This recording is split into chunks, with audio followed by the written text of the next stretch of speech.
Pwede ba kitang interviewin? Yan. Meron kasi akong YouTube channel. Ginagaya natin si artistang Miss Ami Austria. So, yun Haro. Nagkakilala tayo last day lang. Pero ikaw pala ay Christian born again sa United Methodist Church. So, ano naman, may tanong lang ako sa'yo. Ano yung life verse?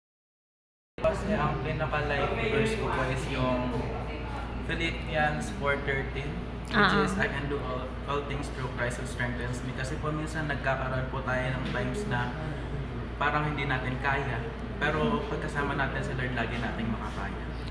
So, grabe, ang ganda, no? Isa din yan sa verse ko. Ang ganda ng Philippians 4:13. So, ano yung maipapayo mo sa kabataan na kagaya mo na at your age, young age, nagsiserve na sa Panginoon? So, paano mo sila i-encourage na maging kabataan na may Jesus sa buhay habang bata pa, kasi nga ang daing mga vices, bisyo ngayon sa mga kabataan.